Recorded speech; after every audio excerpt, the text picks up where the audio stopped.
नमस्कार, हमारे digital platform में आपका स्वागत है। ऊना जिला मुख्यालय में बीती देर रात एक निजी होटल के बाहर हुई गोलीबारी ने पूरे शहर को हिलाकर रख दिया। दो अलग अलग बर्थडे पार्टीज में आए कुछ युवकों के बीच मामूली सी कहासुनी इतनी आगे बढ़ गई कि मामला सड़क पर जाकर गोली चलने तक पहुंच गया। चंद मिनटों में खुशियों का माहौल खौफ में बदल गया और इसी दौरान संतोषगढ़ के रहने वाले आशुपुरी की मौके पर ही मौत हो गई, जबकि दो युवक गंभीर रूप से घायल भी हो गए। ये घटना जो है, ये इंसिडेंट सिर्फ एक झगड़ा नहीं बल्कि हमारी सुरक्षा व्यवस्था पर एक बड़ा सवाल भी खड़ा करती है। होटल के बाहर फैली अफरा तफरी, पुलिस की तुरंत कार्रवाई और उसके बाद बड़ा राजनीतिक माहौल, सब कुछ मिलकर इस केस को और ज्यादा संवेदनशील बना रहे हैं। इस खास रिपोर्ट में हम पूरा सिलसिला समझेंगे, कैसे एक बहस इतना बड़ा रूप ले गई, पुलिस क्या कह रही है, नेताओं ने क्या प्रतिक्रियाएं दी है और अब जो जांच है, इन्वेस्टिगेशन है, किस दिशा में आगे बढ़ रही है। देखिए ये खास रिपोर्ट।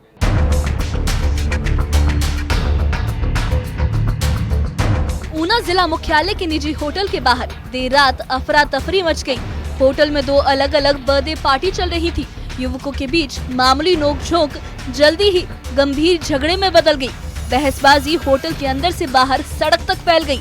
इसी दौरान अचानक गोलियों की आवाजें सुनाई दी।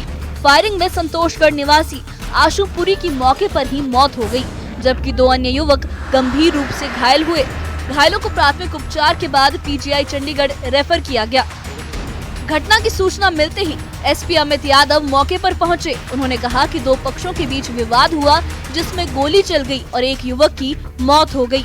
एसपी अमित यादव ने बताया कि मामले की गहनता से जांच चल रही है और जल्द ही सभी तथ्यों को साफ किया जाएगा। घटना के बाद होटल और आसपास के इलाके में सुरक्षा कड़ी कर दी गई है। अस्पताल परिसर भी पुलिस छावनी में बदल गया है। इसमें एफआईआर रजिस्टर हो चुकी है। एफआईआर 3 लोगों के अगेंस्ट रजिस्टर हुई है। जो डिसीज्ड है आशुपुरी, उनका नाम है, संतोषगढ़ से हैं, और जो एक्यूज्ड हैं इसमें उनमें एक गुरजीत मान है, एक परविंदर है और एक पुरजिंदर है। ये 3 लोग हैं। इनमें से 2 लोग जो हैं वो पीजीआई रेफर उनको किया हुआ है उनको इंजरी की वजह से। वहाँ पे भी हमारी पुलिस टीम तैनात है और उसके अलावा जो गुरजीत मान है वो हमारे उसको एप्रीहेंड किया हुआ है। अभी फॉरेंसिक्स टीम जो है वो यहाँ पे प्रेजेंट है। जो स्पॉट हैं और जो व्हीकल्स हैं वो उनकी जाँच कर रहे हैं।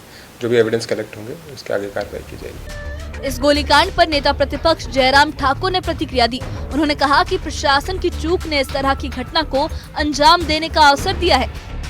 जनता की सुरक्षा सुनिश्चित करना सरकार की प्राथमिक जिम्मेदारी है और प्रशासन को इस मामले में त्वरित कार्रवाई करनी चाहिए।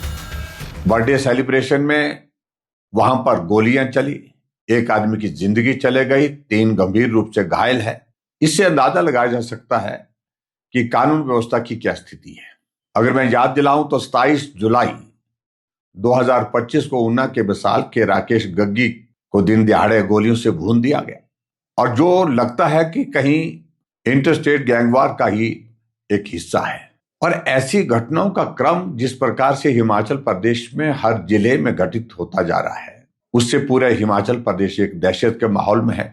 और हम सब लोग चिंतित है इस बात को लेकर के कि आखिरकार ये कानून व्यवस्था हिमाचल प्रदेश की कब सुधरेगी। वर्तमान सरकार का 3 साल का कार्यकाल जो बीतने जा रहा है, उसमें आज तक कितनी इस तरह की घटनाएं हो गई जिसमें निर्दोष लोगों की जिंदगी चले गई, और कानून की धज्जियां जिस प्रकार से उड़ाई जा रही है वो स्वाभाविक रूप से शर्मनाक भी है और देवभूमि हिमाचल प्रदेश के हर निवासी के लिए चिंता का विषय भी। गोलीकांड की घटना पर लोक निर्माण मंत्री विक्रमादित्य सिंह ने कहा कि पुलिस मामले की जांच कर रही है और इस पर राजनीतिक बयानबाजी नहीं होनी चाहिए।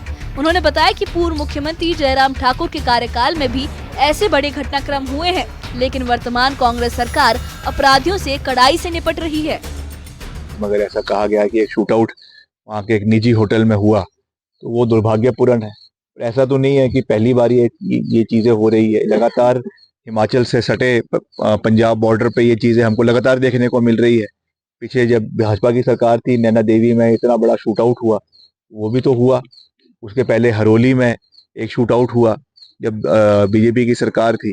तो ये इसमें बात ये नहीं है, बात ये है कि कार्रवाई कब हो रही है। कार्रवाई सुनिश्चित हमारी सरकार तुरंत कर रही है। आज भी अभी हमीरपुर का इंसिडेंट हुआ, इसमें एक ही दिन में रात तक जो है वो कल्प्रिट को दबोच लिया गया।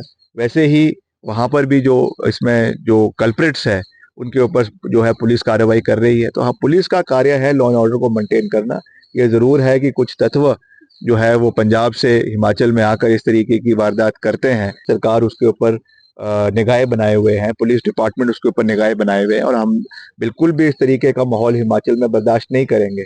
मगर फिर भी कुछ एलिमेंट्स होते हैं, वो आ जाते हैं, मगर उसमें सरकार और पुलिस अपना पूरा कार्रवाई उसके ऊपर करेगी। पुलिस ने घटना में शामिल युवाओं के खिलाफ मामला दर्ज कर गहन जांच शुरू कर दी है। शुरुआती रिपोर्ट के मुताबिक घटना में कांग्रेस के पूर्व ब्लॉक अध्यक्ष गुरजीत मान और 2 अन्य शामिल हैं। एसपी अमित यादव ने बताया कि सभी पक्षों से पूछताछ की जा रही है और मामले के सभी पहलुओं की निष्पक्ष जांच सुनिश्चित की जाएगी। ऊना में मामूली विवाद ने एक युवा की जान ले ली और 2 अन्य को गंभीर चोटें दी। ये घटना कानून व्यवस्था पर गंभीर सवाल खड़ा करती है। प्रशासन और पुलिस अब मामले की गहन जांच में जुटी है, जबकि नेताओं की प्रतिक्रियाओं से ये साफ है कि राजनीतिक हलचलों के बीच जनता की सुरक्षा भी चर्चा में है।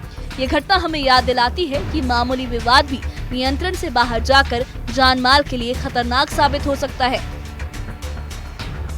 न्यूज़ 18 JKLH के लिए ऊना से अमित शर्मा की रिपोर्ट। तो ऊना का ये गोलीकांड हमें सिर्फ ये एहसास दिलाता है कि छोटी सी बहस भी कभी कभी कितनी बड़ी खतरनाक लड़ाई बन सकती है, जो जान तक ले जाए किसी की। एक परिवार ने अपना बेटा खो दिया, 2 परिवार अपने घायल बच्चों के बीच चिंता में है और पूरा इलाका अब भी सदमे में है। पुलिस जांच में जुटी है, राजनीतिक बयानबाजी भी तेज है, लेकिन सबसे बड़ा सवाल यही है कि ऐसी घटनाएं बार बार क्यों हो रही हैं और हिमाचल में कानून व्यवस्था किस दिशा में जा रही है और इन्हें रोकने के लिए क्या बदलाव करना जरूरी है। लोग ये उम्मीद कर रहे हैं कि जांच निष्पक्ष हो, दोषियों पर कड़ी कार्रवाई हो और ऊना जैसे शांत शहर में सुरक्षा को और मजबूत किया जाए। ये मामला सिर्फ एक रात की घटना नहीं, ये एक चेतावनी है कि समाज और सिस्टम दोनों को मिलकर ऐसे हालात बनने से रोकने होंगे। इस बारे में आपकी क्या राय है, हमें कमेंट बॉक्स में अपनी राय जरूर बताइए और इससे जुड़े अपडेट्स और ऐसी ही खबरों के लिए हमारे चैनल के साथ बने रहिए। हमारे चैनल को सब्सक्राइब करिए। शुक्रिया।